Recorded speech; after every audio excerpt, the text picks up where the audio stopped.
सभी साथियों को मेरा हार्दिक नमस्कार। स्वागत है आपका एक और नई कहानी के लिए इस चैनल पर। आशा करता हूँ आप इस चैनल को सब्सक्राइब ज़रूर करना पसंद करेंगे ताकि कहानियों का सिलसिला जारी रह सके। वीडियो को लाइक शेयर कमेंट भी कर सकते हैं। चलिए आज की कहानी सुधा पढ़ी लिखी समझदार मध्यम परिवार की लड़की थी। वो अपने कॉलेज में अपनी रख रखाव फैशन इत्यादि के लिए बहुत मशहूर हो चुकी थी।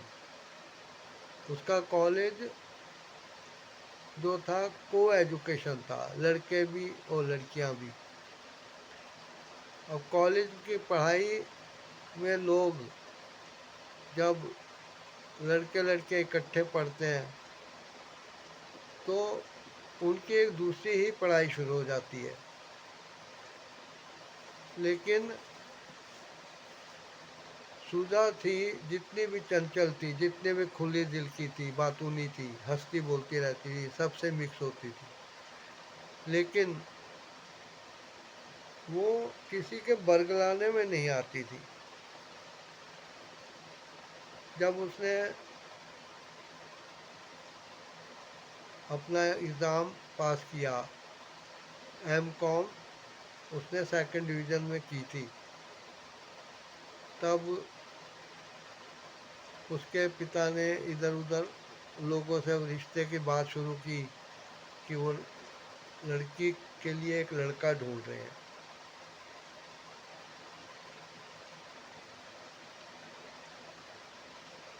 धीरे धीरे धीरे धीरे जैसे जैसे वक्त गुजरा, कई रिश्ते नज़रों में आए और एक तरफ से पसंद होती थी तो दोनों तरफ से हाँ नहीं हो पाती थी। कोई मना कर देता था, कोई हाँ कह देता था, कोई हाँ कहता था, कोई ना कहता था।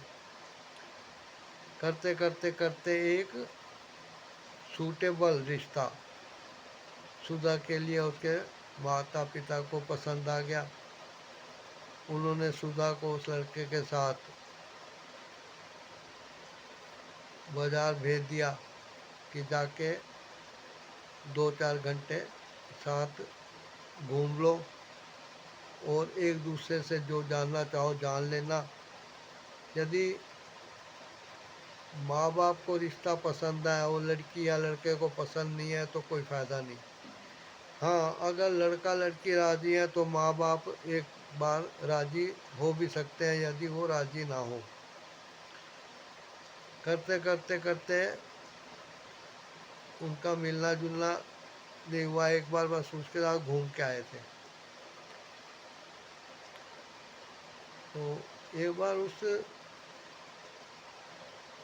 पता लगा कि उसके लिए एक बड़ा सा बैंक्वेट हॉल उन्होंने शादी के लिए माता पिता ने बुक कर दिया और वो लड़के वालों का परिवार और लड़की वालों का परिवार ऊपर की मंजिल नीचे की मंजिल पे आके रहेंगे और शादी की तैयारियां होंगी और इस तारीख का मुहूर्त निकला, कार्ड भी छप गए, सब हो गया। एक दिन सुधा छत पे घूम रही थी, तब उसने देखा कि जो कमरे उनको मिले थे उसके ऊपर वाली मंजिल पे एक लड़का खड़ा होकर उसको देख रहा था।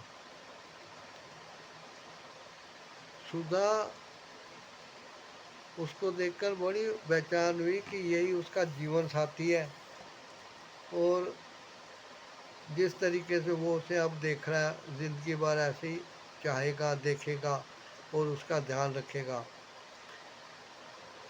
इतने में उस लड़के ने कुछ इशारा किया, सुधा ने भी हाँ में निशान इशारा किया। अब शादी में 1 हफ्ते का टाइम बाकी था। अब वो लड़का कुछ और आगे आके खड़ा हो जाता, सुधा भी कुछ और आगे जाके खड़ी हो जाती। करते करते एक दिन वो बिल्कुल फेस टू फेस आमने सामने आ गए। तो सुधा ने कहा कि इतने बेचैन क्यों हो, अभी तो शादी में दिन है, दूर से ही बात किया करो। तो वो लड़का कहने लगा, नहीं, शादी के दिन तक इंतज़ार किया तो मैं बहुत कुछ खो दूंगा। तुम मुझे बहुत अच्छी लगती हो, तुम मेरे सामने ही रहा करो। सुधा उसकी बातों में आ गई, और जो कॉलेज में उसके दिल में था कि शादी से पहले वो किसी से संपर्क नहीं करेगी। अब ये लड़का जो था, इससे उसकी शादी होने वाली थी, इसलिए उनके फॉर्मेलिटी जो थी उसकी हद लांघ के वो दोनों मिलने लगे,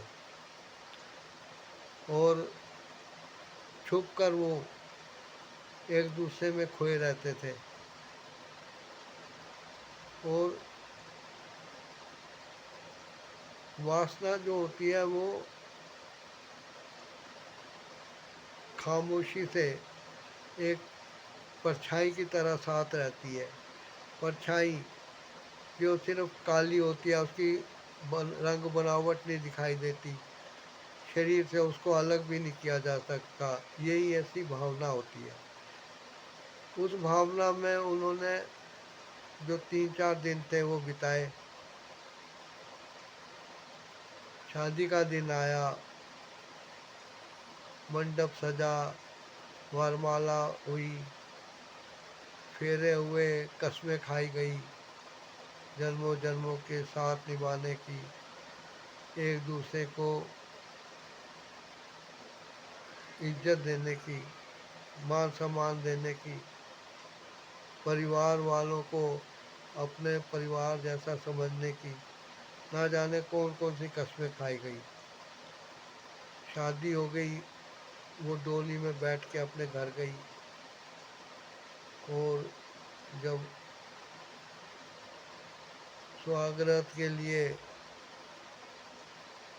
वो और उसका पति एक कमरे में आए तो वो देख के हैरान रह गई कि ये लड़का जो उसका पति है, ये तो वो नहीं है जिसके साथ उन्होंने शादी के पहले के 2-4 दिन खूब वासनापूर्वक बिताए थे। वो सन रह गई। उसके मन में आया कि क्या मैं इसको सब बता दूं या चुप रहूं।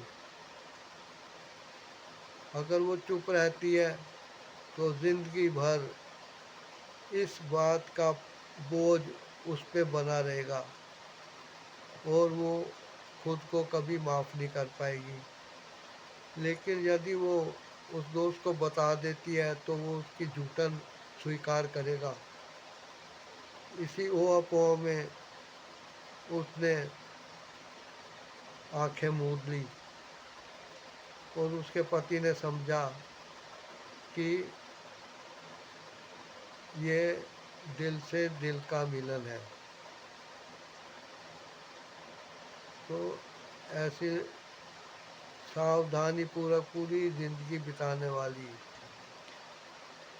यदि बहकावे में आ जाती है तो इसमें किसकी गलती है।